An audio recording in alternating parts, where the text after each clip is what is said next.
1990. The year time accelerated introduction. The year 1990. It was the moment history floored the gas pedal. While the United States was mastering its first graphic interfaces and celebrating the victory of the Cold War, the giant Soviet Union was bursting at the seams. This was the year when not only walls fell, but fear itself. Today we will walk this path month by month, from the burger lines in Moscow to the student tents on the granite in Kyiv. January, the taste of freedom and the smell of gunpowder. January 31st, 1990. The first McDonald's opens in Moscow. A line of 30,000 people stands in the freezing cold for 6 hours. For an American, it is a regular lunch. For a Soviet citizen, it is a portal to another world. A Big Mac costs 3 rubles and 75 kopecks, while the average monthly salary is 250 rubles. That is like spending 15% of your daily earnings on a single sandwich. By January, a ration card system was already in place in many cities. Sugar, vodka, soap, and tea were bought not with money, but with stamped slips of paper. At the same time, on January 20th, Soviet tanks enter Baku. This event would be called Black January. Hundreds of civilians are killed. While the world discusses hamburgers, the empire tries to hold its outskirts by force. In January, meetings began to actively discuss the repeal of Article 6 of the Soviet Constitution, regarding the leading role of the Communist Party. This was the beginning of the transition to a multi-party system. On January 15th, a state of emergency was declared in Nagorno-Karabakh. The conflict between Armenia and Azerbaijan moved into a phase of open armed confrontation. Bush's position: he was a cautious optimist. The United States did not want a sudden collapse of the Union because of 30,000 nuclear warheads that could fall into the wrong hands. During this time in the U.S., Douglas Wilder became the first African-American elected governor of a state. And on January 18th, a massive scandal broke out. D.C. Mayor Marion Barry was arrested on drug charges, a topic the whole country discussed. Meanwhile, the U.S. concludes its operation in Panama. Dictator Noriega surrenders, and the world sees the new military might of America. February, the voice of freedom. February 4th, the largest protest in history takes place in Moscow. 500,000 people at the Kremlin demand change. February 11th, the world is glued to their screens. Nelson Mandela is released from prison.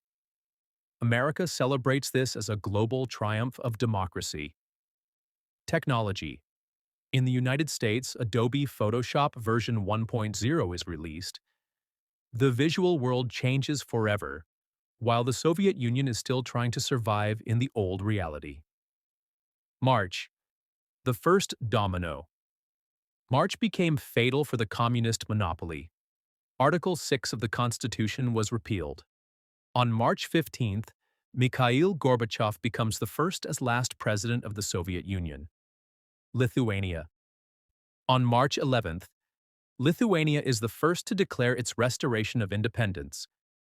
Gorbachev, in a rage, imposes an economic blockade. Ukraine. On March 4th, the first alternative elections to the Ukrainian parliament take place.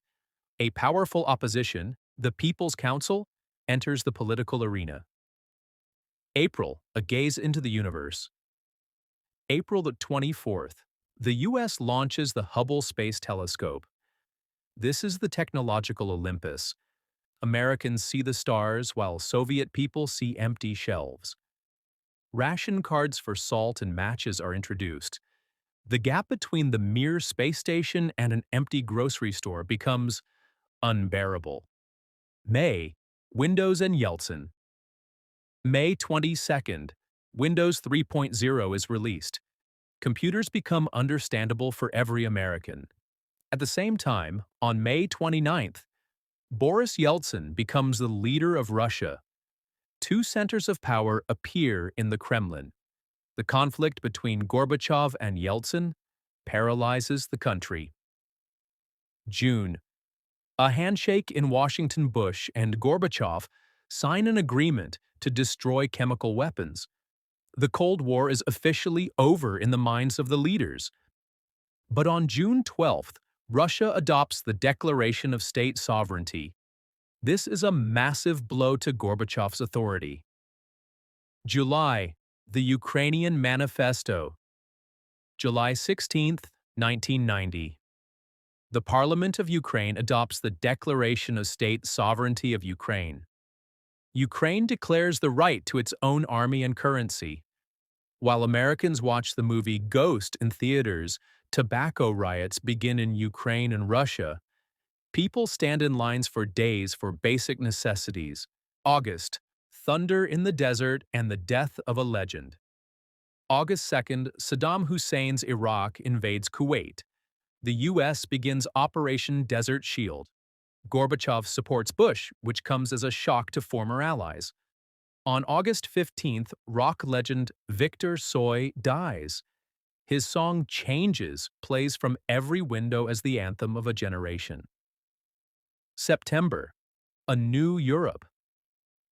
The U.S. is still cautious, but the Ukrainian diaspora lobbies hard for Kyiv's interests. In September, the leader of the Rukh movement, Mikhailo Horin, visits America. On September 12th, the treaty on the final settlement with respect to Germany is signed. The Soviet Union agrees to withdraw its troops. For the U.S., this is a complete geopolitical victory. October. The Revolution on Granite. The climax of the year. The Ukrainian Tiananmen with a victorious finale.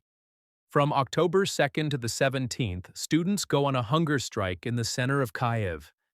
Demands: resignation of the government, refusal to sign the Union Treaty, and the return of soldiers to Ukraine. Students sleep on the granite. Signs read, "I am fasting for the freedom of Ukraine." Over 100,000 people come out in support. The government capitulates. This was the first successful peaceful revolution in modern Ukraine. Germany. On October 3rd, the country is officially reunited. November and December. The final countdown. In November, a treaty on conventional armed forces in Europe is signed. NATO and the USSR are no longer enemies. In the U.S., the movie Home Alone is released, a symbol of American comfort. In December, Gorbachev receives the Nobel Peace Prize, but at home, bread ration cards are introduced. Foreign Minister Shevardnadze resigns, warning of an oncoming dictatorship. Technology. On December 25th, the World Wide Web is born.